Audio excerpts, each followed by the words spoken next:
Welcome to Bloomers in the Garden. I'm Len Schroeder.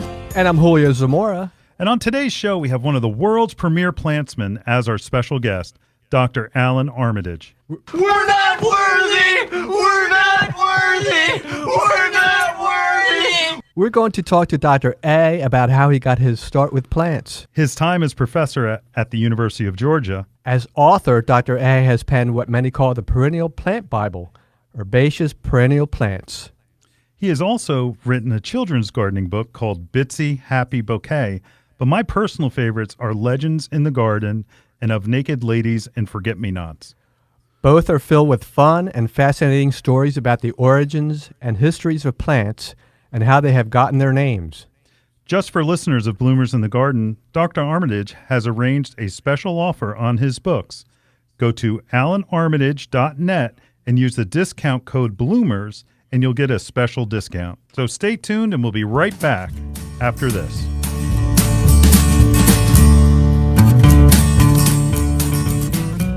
Dreaming of a gorgeous garden? Give your azaleas, rhododendron, blueberries, and evergreens a powerful boost with the #1 acid-loving plant food, Espoma Organic Hollytone. Hollytone is a perfect blend of natural, long-lasting ingredients that nourish plants for stronger roots, faster growth, and bountiful blooms. Plus, it's easy to use and safe for people, pets, and planet. Visit espoma.com for a retailer near you and helpful gardening tips. Espoma, a natural in the garden since 1929. Bloomers in the Garden is brought to you each week by Bloomers Home and Garden Center. Bloomers is an award-winning garden center just 20 minutes from Philadelphia. Bloomers has been providing expert advice turning brown thumbs green for over 30 years. At Bloomers, we want you to ask us every question, even if you think it's silly. We share information in a friendly, non-judgmental way that is meant to teach and spread the joy of gardening. Visit Bloomers Home and Garden Center in Washington Township, Gloucester County. For directions, go to bloomers.com, and we'll see you in the garden. Hi, this is Len Schroeder from Bloomers in the Garden. Do you have a landscape, garden, or plant question? If so, call us on the Bloomers in the Garden hotline. Dial 609-685-1880. That's 609-685-1880. Don't be shy. We want to hear from you. And if we use your question on the air, we'll send you a free Bloomers t-shirt. Call us at 609-685-1880. That's 609-685-1880. And we'll see you in the garden.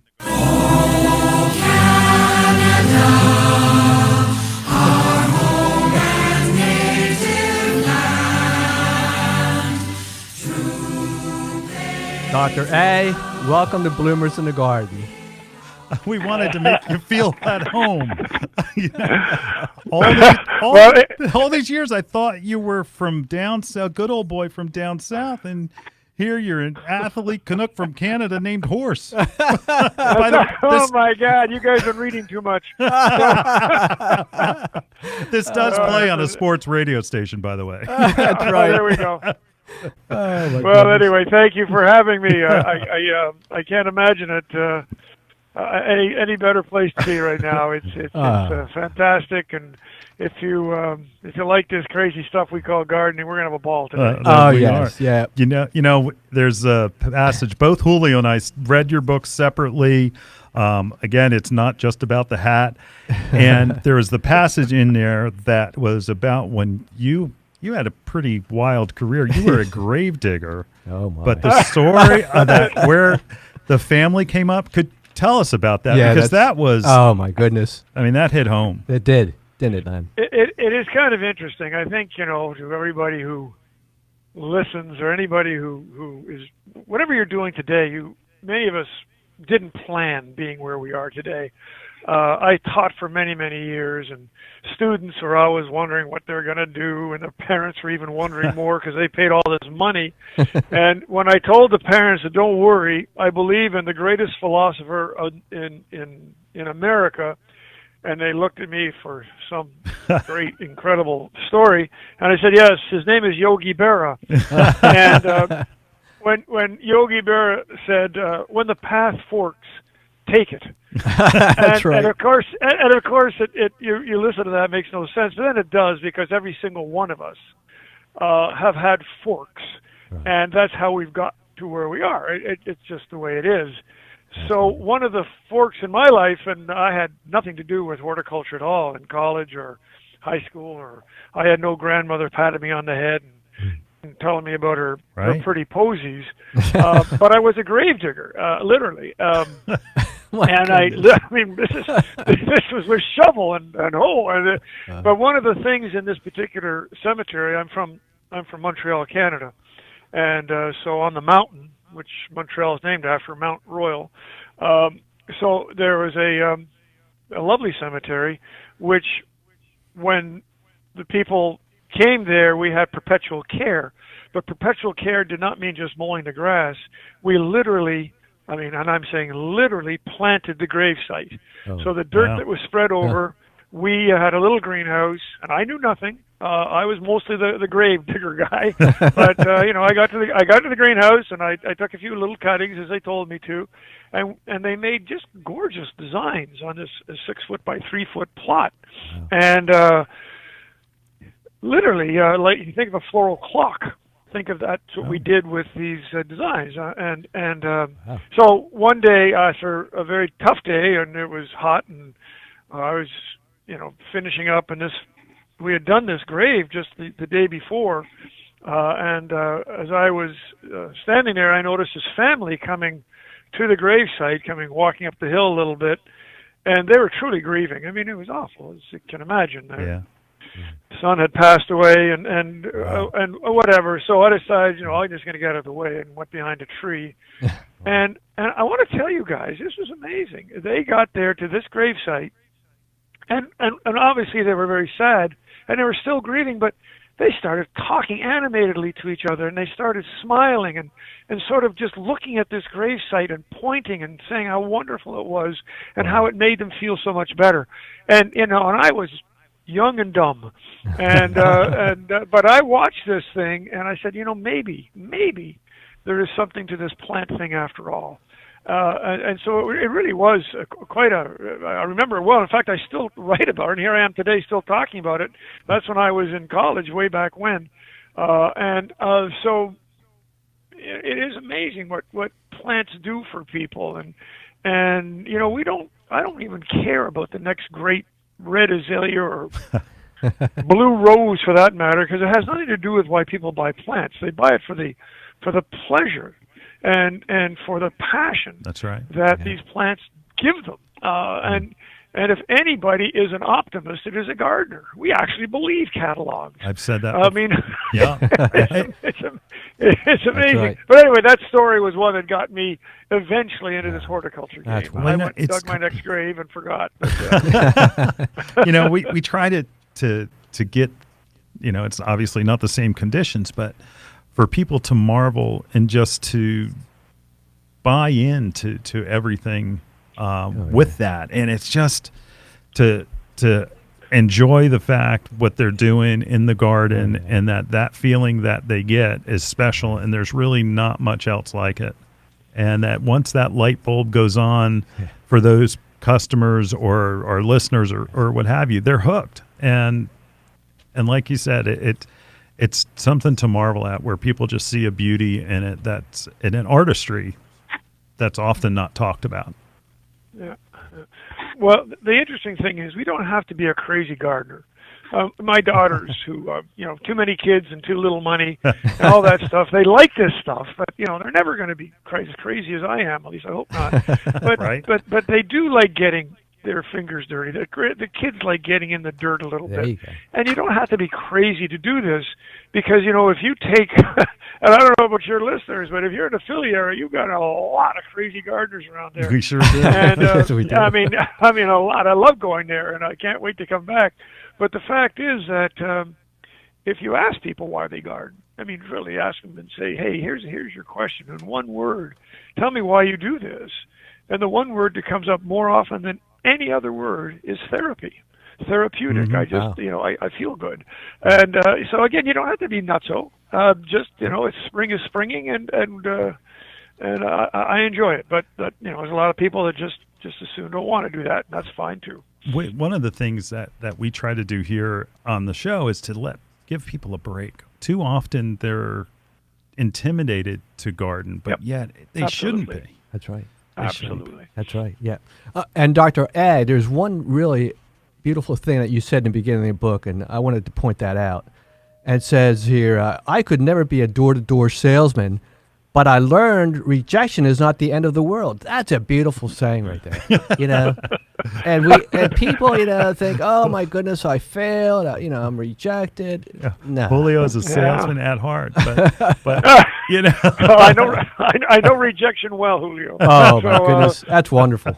We like that. Yeah, well, You know, thank how else can but- you learn, right? How else can you grow? Yeah, how else? Well, you'd rather learn a little bit easier than that, but unfortunately, those kind of things happen. That's right. But hey, you know, and the gardening thing. Do you know, guys, that there are, and maybe I'm wrong now, there are at least 5 books on gardening for dummies. All of which, now listen to me, all of which average over 200 pages. And I ask you, what self-respecting dummy is going to buy a 200-page book on something I know nothing about? So, I mean, we made it so crazy. You're right. It's all common sense. It's all it is. But, boy, have we messed it up. yeah, we try to tell our listeners that try new plants, try different things, and that it's okay if a plant dies, that they're not puppies. That's right. That's right. You know, What I say when you know, nobody buys a plant to kill it. I mean, No, we all yeah. try our very best, Right. And hopefully, good garden centers like Bloomers, they're carrying the stuff that's going to grow well Yeah. in the area. We did. But Yeah. you know, but if it passes away, you know, give it a little funeral and then say, hey, now I can put something else in there. You know, There you go. way too many plants. That's way right. too many plants. So, That's wonderful. anyway. That's right. And we say it's not you're killing a plant. You're learning for next time. That's right. You know, making a new space. you were a Kmart garden department Oh, boy. manager. I was. The world's best plantsman was a Kmart, Kmart. garden How center does that work? manager. I thought that was great. Oh, my. Well, no, that was when I was a high school teacher, and of course, unfortunately, we went on strike with no pay, and I had to find some money, so I went to Kmart and asked if I could go there. So I was selling roses and lawnmowers. I had a good time. I wouldn't want to make it a career, but I did have a good time. That's wonderful. That's great. That's great. You know, then you pursued it, I guess, seriously at the University of Gulf, and then went to Michigan State. So you crossed over to the U.S. to, I guess it was your graduate studies. Yep. Yeah. Well, again, I won't go into all the details, but how I ended up in the United States is quite a story in itself. But nevertheless, Michigan State University, for reasons I could not fathom, actually accepted me into a graduate program there, and it's a wonderful place. It's a fabulous university. The people were terrific, and so that's how I first got to the United States with absolutely no intention whatsoever of staying. Right. But it's Yogi Bear again. The path forked again, and here I am. All places, Georgia. I mean, a Canadian in Georgia. Come on. Right. But Well, it worked out very well. We've got to take a break, and when we come back, we're going to talk about how a Canadian ended up in the heart of Dixie. Right. So we'll be right back after this message.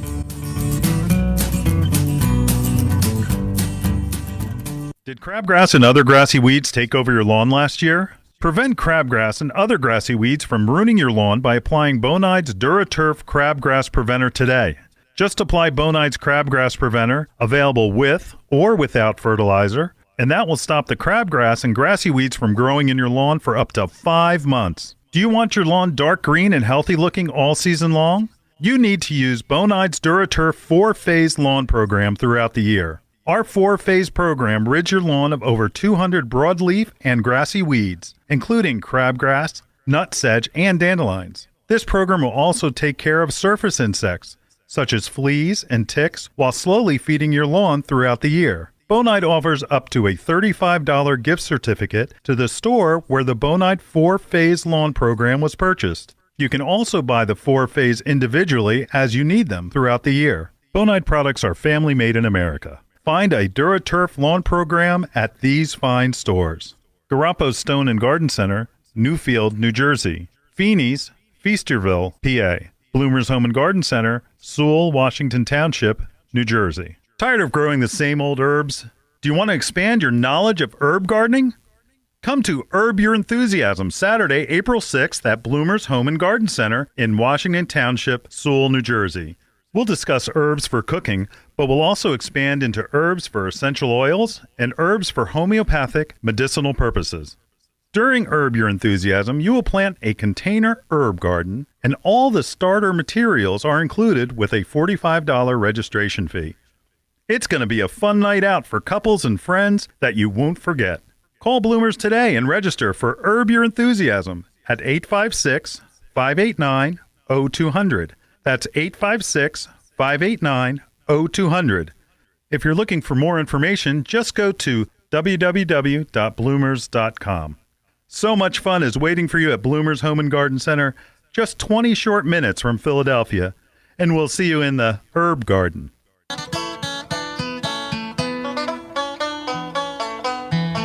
Well, we're back. We're back with Dr. Allan Armitage, who journeyed all the way from Canada to Georgia, University of Georgia, who at the time looks like they were building probably one of the world's best horticulture departments. How about that? Tell us about it, Doc.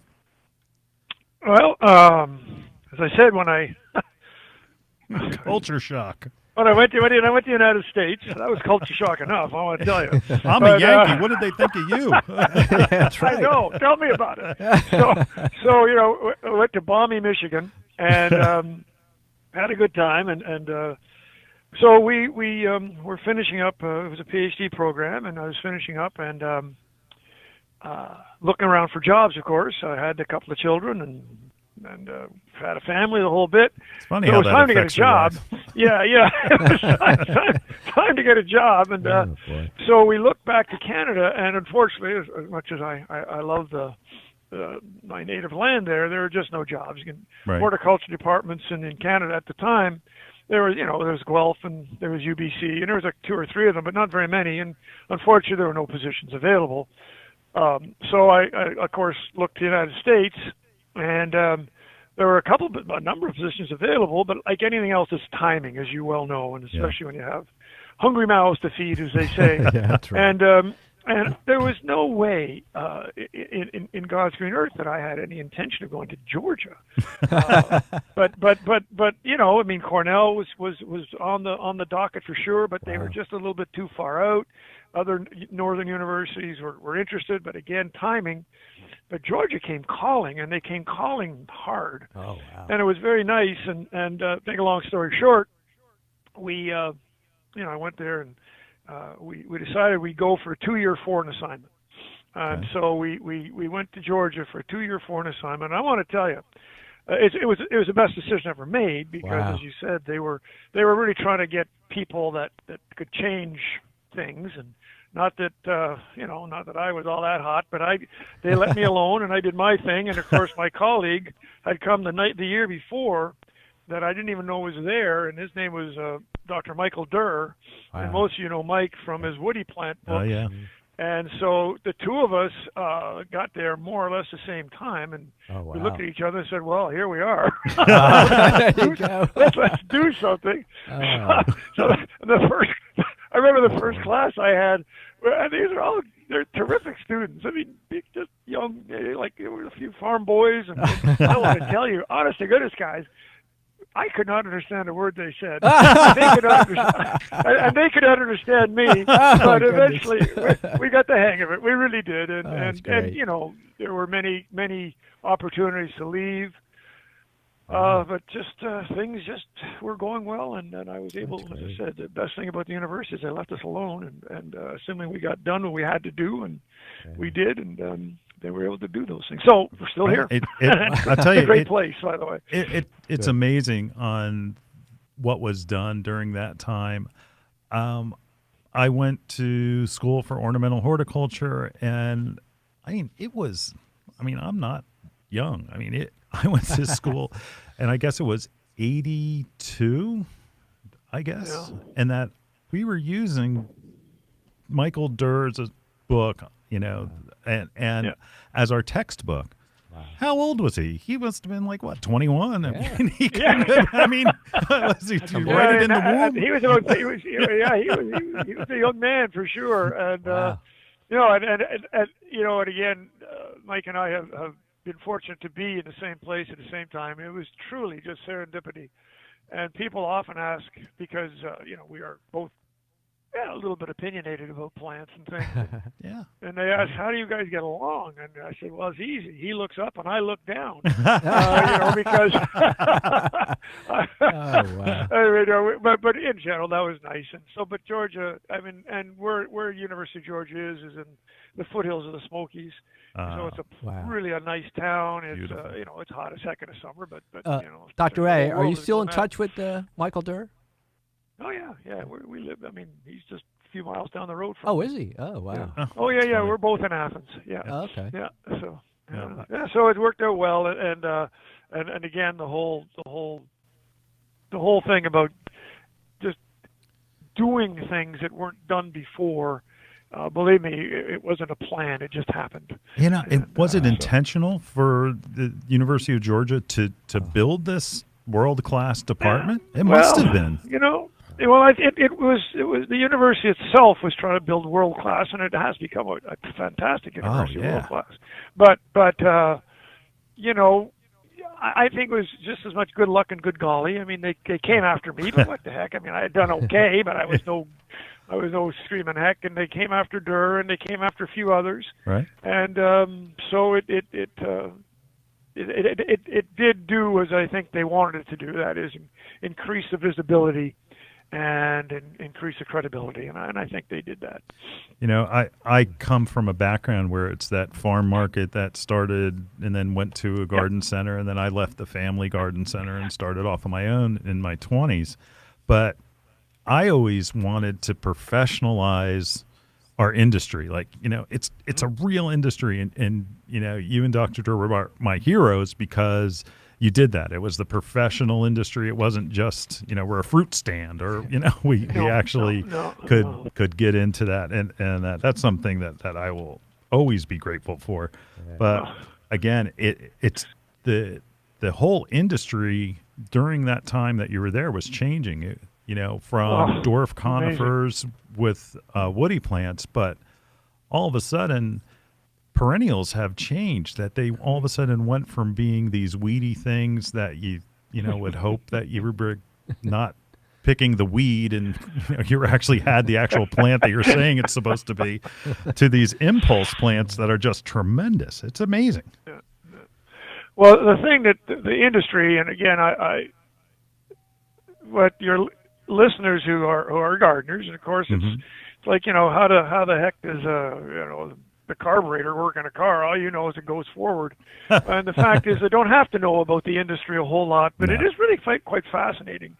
From the very beginning of a breeding of a plant, to its introduction, and to getting to the garden center or getting to the landscaper, it really is something. And of course, the trends are what are the hardest things to get your crystal ball out. But the huge trends, you mentioned one just on the radio about herbs and veggies. They're a huge trend right now. Herbs are just exciting as heck because there's and foodscaping, which is taking an herb which is ornamental and putting it just in the garden. That's sure, right. Take a darn leaf off your lavender or your salvia and eat it if you want. But the fact is, it's also ornamental. Huge trends, and the trends on native plants, huge.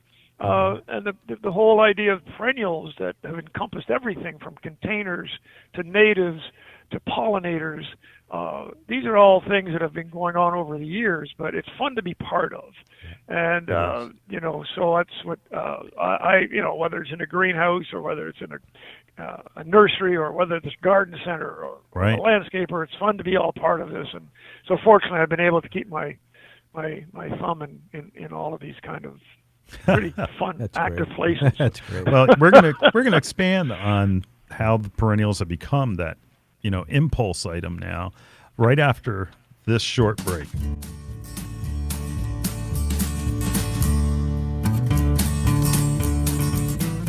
Fertilome Succulent Potting Mix with EcoPeat is the perfect ready-to-use potting mix for all your succulents.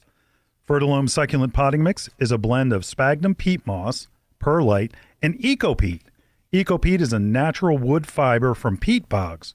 When added to Fertilome peat moss, it produces a superior professional substrate with an exceptional ratio of air porosity and water holding capacity. Fertilome Succulent Potting Mix will ensure maximum drainage with ideal water retention. It's simply the best succulent mix on the market. Ask for Fertilome by name at your local garden center.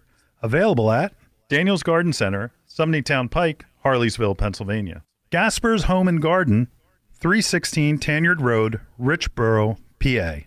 Hi, this is Len Schroeder from Bloomers in the Garden. Do you have a landscape, garden, or plant question? If so, call us on the Bloomers in the Garden hotline. Dial 609-685-1880. That's 609-685-1880. Don't be shy. We want to hear from you. And if we use your question on the air, we'll send you a free Bloomers t-shirt. Call us at 609-685-1880. That's 609-685-1880. And we'll see you in the garden.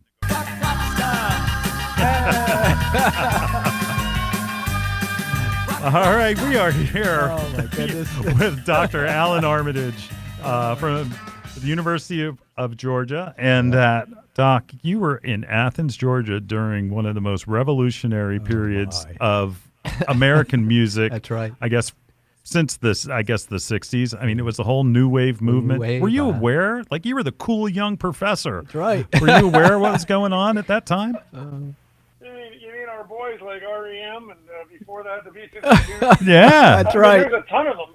Well, Athens is again, not many people have ever heard of the city of Athens, but it's really, again, it's a lovely place. It's very progressive and yada yada. But the fact is, the music scene is pretty incredible.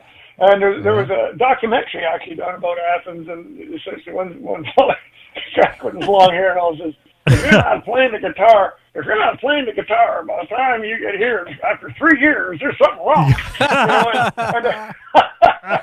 So and again, if you like that music, and of course there's a ton of bars and. Yeah, I was the 40-watt club. I don't know. I've read a little something about that. Oh yeah, well, come on down. You're all invited. Dr. Ray, I heard you were a big dancer down there. Well. Anyway, people in the nursery industry don't dance. That's right. Yeah, that's right. That video went viral for a while. Oh yeah. Well, one of the things that I thought was great is how you took your classes on tours through the community to identify plants. Wow. Yeah, isn't that cool?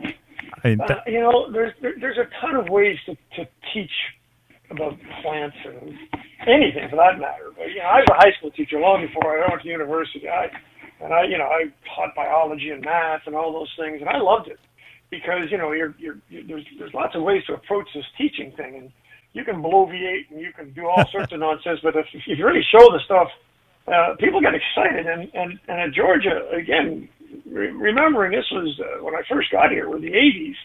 And, perennials, what the heck was a perennial? Yeah. Certainly down here, perennials had their northeast where perennials had their zenith, and, came down your way. And then, but south were terribly well known. So anyway, but we have some fantastic gardens. So I said, well, we're taking a class on perennials, those plants, but mainly perennials. And I said, I made a pretty good little trial garden over here we could go into, but gosh, I said, maybe the community would like to have have us there. And so many of the gardeners opened their gardens to us. Wow. And every week, the lab essentially was at the gardener's garden. And so, I went there and talked with them, and we had a grand time, you can imagine. And as one of the gardeners said to me, he says, I am so glad we're doing this. Finally, I know what's in my garden. That's great. So anyway, we'd lay, and the students would learn them in the proper setting, of course, in a garden setting. Yeah, and many of them went back there certainly long after the classes were done. All of our listeners out there, like Dr. A was saying, there weren't large perennials. Everything was usually either a bulb or it was a field dug perennial. I mean, there were hostas and things like that. But and I love that. I think it was it your grandmother called them funkia? I learned them as funkia too. It was hosta, funkia, plantain lily. It's the same plant. Yeah, but where there weren't, and that when you did get some perennials, they had no flower. They were just something that were little seedlings, and there wasn't the dynamic, ready to go flowering plant that you get now. So everyone out there, consider yourself that you are very lucky. Oh, boy. And a lot of that has started since your work down in Georgia. Well, the thing about all plants, and of course, again, the trends of what's happening and you guys know from your garden center what's happening with the consumer and the landscapers, that color has always been important, extraordinarily important. Sure. Yep. So whether it's a petunia or whether it's a campanula or whatever, color has always been important. And so, but the main way of getting color was, as I said, begonias and marigolds and whatever.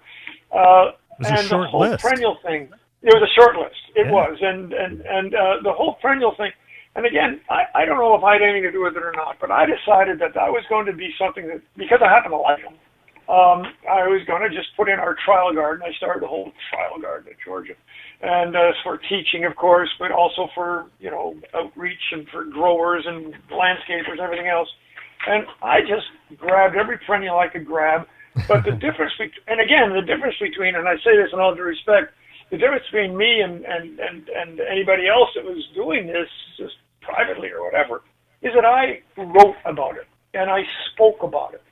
So whenever I was asked to speak somewhere or write something, I was probably writing or speaking about perennials.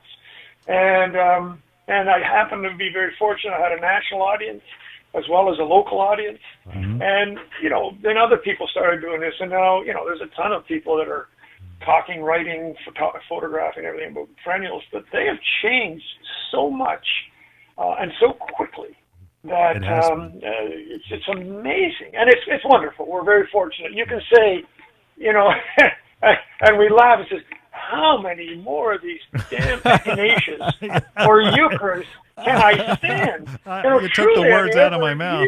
There's 30 more of these things, but the fact is that that's sort of the result of all these kind of things is everybody's brother now started breeding them. Yeah. And many of them are very wonderful. And that's a problem too. But that's for our next topic here. But I'll tell you how what, do you know what's good and what's not good? It's a problem for us because everybody wants us to bring them in. It's like, well, do you have that watermelon variety of heuchera that? It's like, oh my gosh! It's like, yeah, we'll get it. Yeah, that's right. All of a sudden, you have a table of 50 different varieties. Oh, I know. And there's only 10 of them that look any different.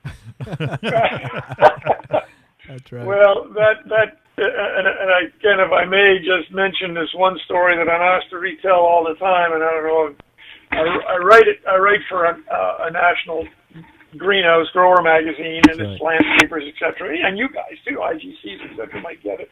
Yep. It's called Greenhouse Grower. But I was just talking about all these new plants that we were working on. We've introduced a ton of new plants from Georgia. But all these new plants, I was working on a whole greenhouse full of these really cool things. Right. And people, would come to just look at the gardens. Just one lady at 5 o'clock, she knocked on the door, and she said, "Can I see your plants?" And I said, "Well, yeah, it's just a greenhouse. It's just junk stuff. We don't know what we're doing. We don't know what we're doing yet." But there were some really terrific looking things, and she came out with her wallet trying to pay for plants. And I need the research. You can't really buy these. And she came out. Now, this is the funniest part. She came out with this incredible stuff in this greenhouse, right? I mean, incredible blues and yellows and greens and hanging and this and that. She came out with 2 plants. One was a Better Boy tomato, something that's stuck over there, and one was a 4-inch or 6-inch pot of a Leyland cypress, that you could get anywhere. Welcome to our world. Exactly. She's bringing her wallet out. I said, "No, we can't. I can't take any money." But I said, "Of all the beautiful things in that greenhouse, why did you select a tomato and a Leyland cypress?" And she looked me right in the eye, and she said, "That's all I recognize." And that is why we have to be careful about overwhelming people, right? Because people recognize euchres now, but you got to give them the right ones. And unfortunately, they do come in and ask for tomato soup or watermelon or whatever else. But the fact is, that you guys as bloomers and any other person who is selling, it's what we do.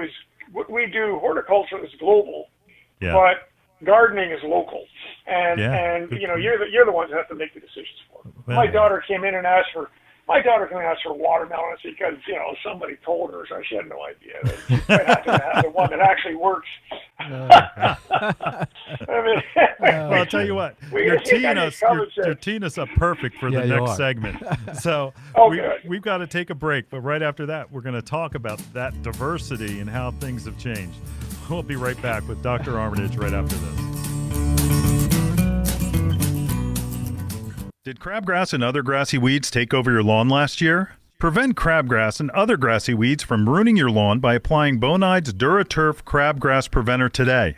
Just apply Bonide's Crabgrass Preventer, available with or without fertilizer, and that will stop the crabgrass and grassy weeds from growing in your lawn for up to 5 months. Do you want your lawn dark green and healthy looking all season long? You need to use Bonide's DuraTurf 4-phase lawn program throughout the year. Our 4-phase program rids your lawn of over 200 broadleaf and grassy weeds, including crabgrass, nutsedge, and dandelions. This program will also take care of surface insects, such as fleas and ticks, while slowly feeding your lawn throughout the year. Bonide offers up to a $35 gift certificate to the store where the Bonide 4-phase lawn program was purchased. You can also buy the 4-phase individually as you need them throughout the year. Bonide products are family made in America. Find a DuraTurf lawn program at these fine stores. Bucks Country Gardens, Doylestown, Pennsylvania. Lehigh Valley Home and Garden, Allentown, Pennsylvania. Linvilla Orchards, Media, Pennsylvania. Hi, this is Len Schroeder from Bloomers in the Garden. Do you have a landscape, garden, or plant question? If so, call us on the Bloomers in the Garden hotline. Dial 609-685-1880. That's 609-685-1880. Don't be shy. We want to hear from you. And if we use your question on the air, we'll send you a free Bloomers t-shirt. Call us at 609-685-1880. That's 609-685-1880. And we'll see you in the garden. 1, 2, 3, 4, 5, 6, 7, 8, Schlemiel, Schlemazel, Hasenbeck Incorporated. Well, all right.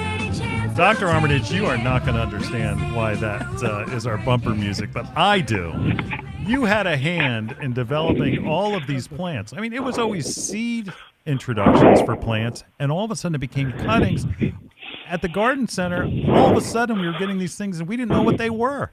So in order for my staff to remember them, I was like, all right, we're going to use the Laverne and Shirley song, okay? And this is what it's going to be. It's chenille, scavola, brachycomb, calibrachoa. That's the only way we could remember them. Very good. That's pretty good for that works for me. Because the customer would come in and I'll have that plant over there. What is the name of it? And they'd kind of look around. It's like it's that. What is it? But now it's commonplace, and we often talk to our listeners about how the science and to respect the plants and the development of the plants, but also how much work has gone into it. Julio and I, and you might know Lucas Greenhouses by chance out here. Sure. We were visiting there, and that there was a pallet of cuttings that just came in from I don't know if it was Proven Winners or whoever, but there was 190,000 plants on that pallet because it was all of the cuttings that they had to yet root. Yep. It's amazing, and that you had a hand in developing all of these wonderful annuals that we have now. I mean, my gosh, it's amazing. Well, I had a very, very, very, very small, pinky hand in it, but the herbaceous I think it cutting movement. It really is quite. It's amazing, and when you look at if you were there and you know yourself, the cuttings they receive, are like 1 or 2 nodes. They're like a half an inch long. Yes, and I mean, yeah, and that's why there's probably about 10,000 in a baggie. That's right. Because they gotta but that's how, of course, it's done. And people like Lucas and like yourselves and all, they know what they're doing, and so it gets done. Yeah. But it's quite a. But quite where a feat. like the story that you tell about like sweet potato vine, the sweet potato vine that was the lowly sweet potato. Share that with our listeners. Isn't that something? Oh. Well, if they can stand it, I have I've introduced, unfortunately, well, not me, but introduced a number of plants, and so people would bring me plants that they thought nobody ever heard of or seen, and most of them were useless, and but that's okay.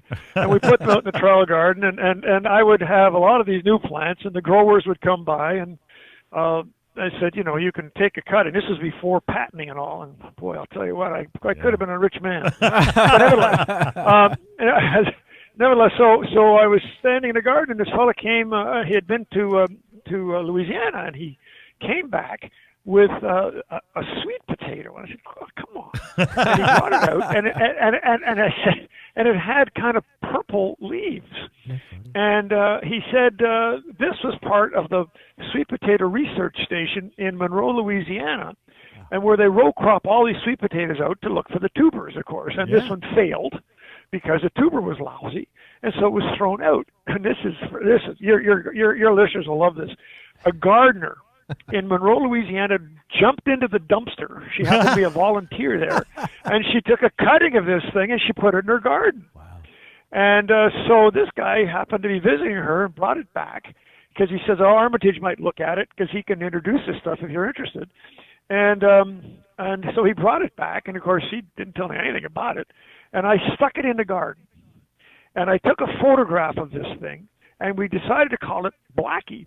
And so took a photograph of this thing, and I was at well, you've read it, but I'll make it quick. But I was at this meeting of all these growers and breeders and industry people, and people like Durr and all these other people were showing all their damn, magnolias and all this stuff. Right. And I showed a picture of a sweet potato, and I said, among other things, and I said, look, I think this has some potential to make you guys some money.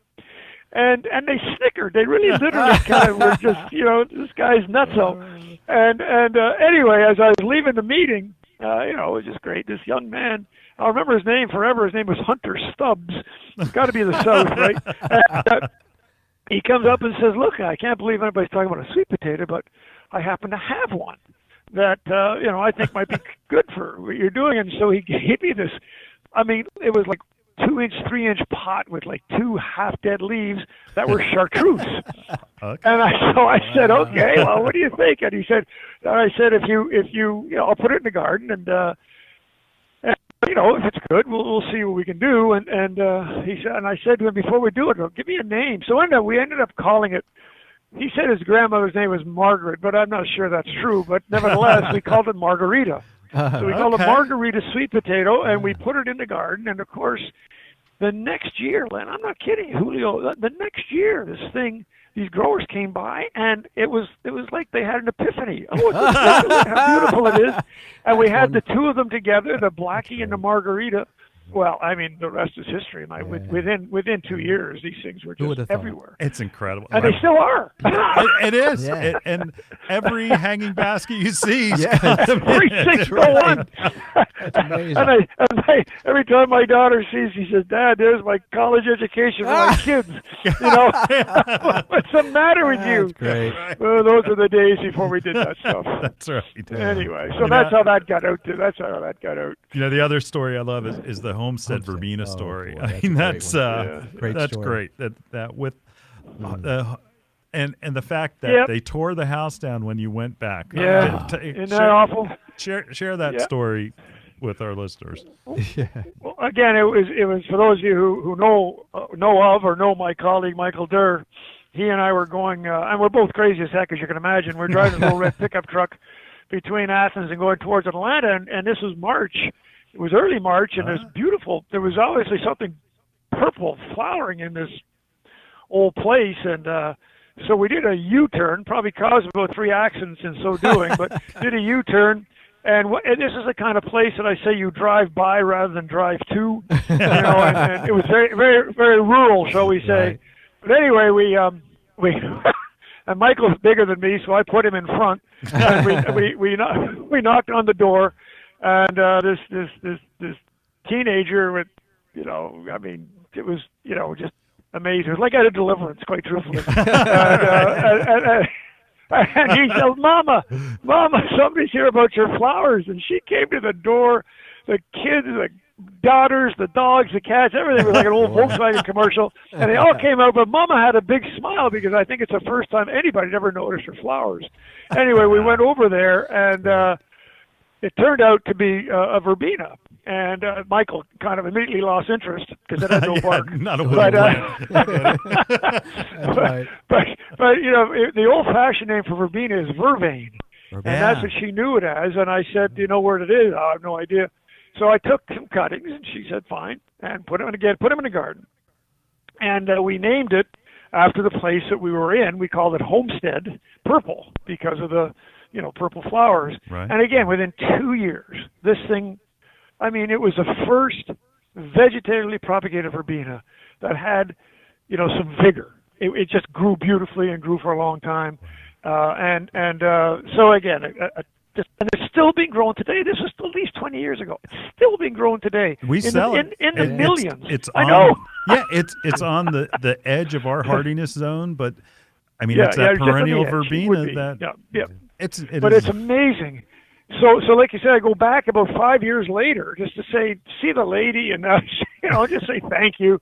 And the place had been torn down. It was a parking lot in a mall or something. And not a stitch of that plant left anywhere. Not a stitch left. No, and it's kind of like what I call the horticultural eyeball. 100,000 people might see it, but 1 or 2 people notice it. Yeah. And anyway, that's how. That's so great. A lot of the plants that are introduced.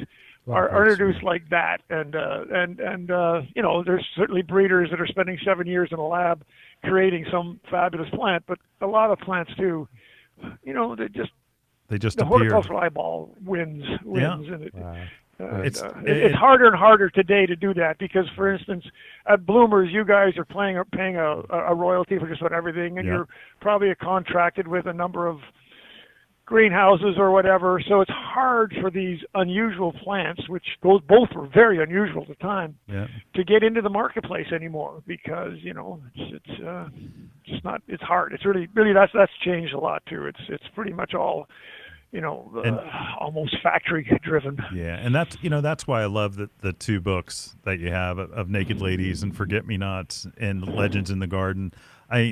I love those stories, and we're going to take a short break and be right back, but we're going to talk about how much you've helped home gardeners understanding what they do. So we'll be back and talk about your books and your app right after this. The Bird Sanctuary at Bloomers Home and Garden Center is dedicated to the care and feeding of wild birds. We carry a flock of feeders like the Brome Squirrel-Proof Feeder, which has a lifetime guarantee. Brome makes fantastic feeders for frustrating squirrels and feeding songbirds. Bloomers Bird Sanctuary has a vast selection of wild bird seed, suet, seed cakes, and mealworms. We carry Lyric, Coles, C&S, Pine Tree Farms, and our own line called Bloomers Blend. Bloomers Blend Songbird Magnet contains premium black oil sunflower, peanut splits, millet, safflower, and tree nuts. It's sure to attract the most colorful songbirds to your yard. Bloomers Home and Garden Center is located in Washington Township in Gloucester County, New Jersey. Visit us online at www.bloomers.com. When you come in, ask for Shirley Spurbeck, Bloomers Wild Bird Specialist. Mention you heard it on Bloomers in the Garden Radio, and we'll give you $10 off a 20-pound bag of Bloomers Blend Songbird Magnet Mix. Tired of growing the same old herbs? Do you want to expand your knowledge of herb gardening? Come to Herb Your Enthusiasm Saturday, April 6th at Bloomers Home and Garden Center in Washington Township, Sewell, New Jersey. We'll discuss herbs for cooking, but we'll also expand into herbs for essential oils and herbs for homeopathic medicinal purposes. During Herb Your Enthusiasm, you will plant a container herb garden, and all the starter materials are included with a $45 registration fee. It's going to be a fun night out for couples and friends that you won't forget. Call Bloomers today and register for Herb Your Enthusiasm at 856-589-0200. That's 856-589-0200. If you're looking for more information, just go to www.bloomers.com. So much fun is waiting for you at Bloomers Home and Garden Center, just 20 short minutes from Philadelphia, and we'll see you in the herb garden. Hi, this is Len Schroeder from Bloomers in the Garden. Do you have a landscape, garden, or plant question? If so, call us on the Bloomers in the Garden hotline. Dial 609-685-1880. That's 609-685-1880. Don't be shy. We want to hear from you. And if we use your question on the air, we'll send you a free Bloomers t-shirt. Call us at 609-685-1880. That's 609-685-1880. And we'll see you in the garden. Shiny, happy people holding. We are back with Dr. Armitage. You have created fantastic tools to educate professionals and home gardeners. I use your app in the nursery all of the time. But yesterday we had a staff meeting, and I challenged all of our staff to take the course that's from University of Georgia, that you actually have an online perennials course. And I think everybody wanted to take it. I was not expecting that because I told them I'd pay for the course, and if they passed, they would get a $100 bonus. But now they all want to take it, so I'm a little concerned. But I told them I'd only pay for the course if they passed. There you go. We'll There see. you go. But again, when did you write your first book? Well, the very first, most of my early books, so to speak, were having to do with the industry. So how to grow this in the greenhouse. My first one was on, believe it or not, seed geraniums, which nobody ever heard of. Oh yeah. Back in the late 70s, early 80s, and so we did a lot of research. So I did a book, the Greenhouse series, on how to grow seed geraniums, but a lot of science behind it, not just put it in the dirt. That's funny. And so then I did a whole series of greenhouse crops, Gerber daisies and pot roses and things that I worked with, and then the first, I guess I did, and then I worked with Burpee, and we did a big book with them, and I did a couple of chapters for the home gardener. So it's I guess 1981, 2. I don't even know, quite truthfully. It's funny you mentioned seed geraniums. I remember when seed geraniums first were on the market, where everything always had been from a cutting, and that Yes. I mean, Julio, I'm going back to the farm market days where we were selling seed geraniums for $12 a dozen, and it was like it was brand new. Brand new. So that was your fault. Yeah. well, actually, a lot of that was research done at Michigan State. We worked with the breeders, and I mean they were long crops when we first did it. But how can we take 2 weeks off of this in the greenhouse, and that'll allow the greenhouse grower to make a profit, allow you to sell something that's kind of cool and grows and flowers a lot. Yeah. So it was just so amazing. that was the first thing. Yeah. It was good fun. And I've had the perennial books that again that have been that we use as textbooks at the store, but the books that lately are, I mean, you're a funny man. You are. I tell you, the legend book and the Of Naked Ladies and Forget Me Nots, entertaining and fun to read. Oh yeah, great. I mean, they are great. Well, the thing, and again, I'm like you guys. We got to make this fun. I don't mean to be a comedian, but I certainly don't. I certainly not trying to take any of this stuff too seriously. Obviously, the plant books I did, and the reference book on herbaceous perennial plants. It's a reference book, but I don't mess around. I'm also very opinionated in it. So it's a book that, believe it or not, has been able to span both the industry, you, and the gardener. Yeah. Even though there's a lot of information here they probably don't do. And then I did a couple of other what I call the color books in both annuals and perennials. Both of which have gone out of print, but they're still available. And so I call that the perennial 101 and the perennial 401 kind of thing, as far as, but they're all I don't, it's just, that's how I write. I just don't want to take this too seriously. So if I think there's I mean, People who are- would double up? Who would double up a flower? Who would double up a daylily? But I mean, but that's okay. That's everybody to their own, right? That's right. You know, it's funny because, like, most people out there, our listeners, I want them to understand that this is a fun industry. It is gardening is fun and it's healthy. Sometimes they're intimidated. Like right now, the Philadelphia Flower Show is going on, and those people are great people. But people that are just getting into gardening, they're apprehensive because they're afraid that people are, you know, like Thurston Howe the Third, that they, you know, they're intimidated because they're snobby, but where they really aren't. That's right.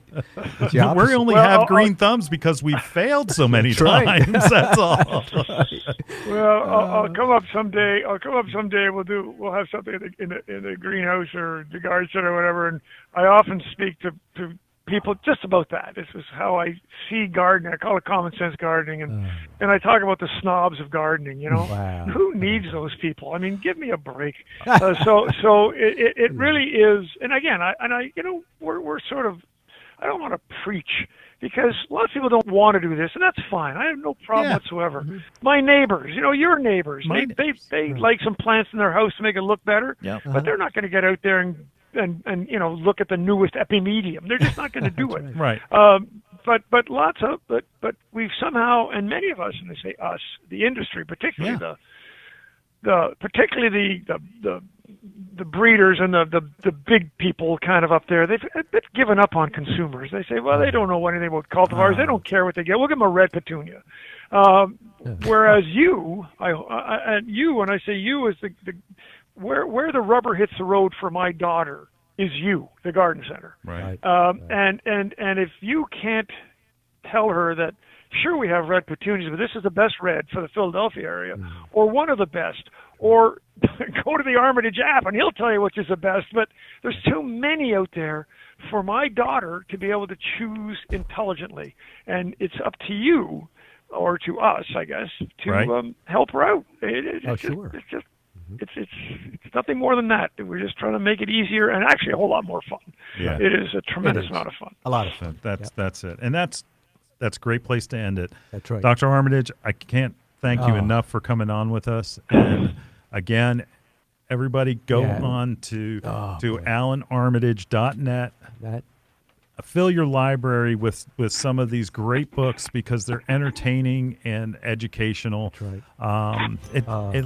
It'll increase your joy in gardening. That's right. Again, Dr. A, thank you. Thank you, Dr. A. We love you. All right. Well, thank you very much for having me, and let's do it again. Yes, all right. let's do it See you again. in the garden. See you in the garden. Bye-bye.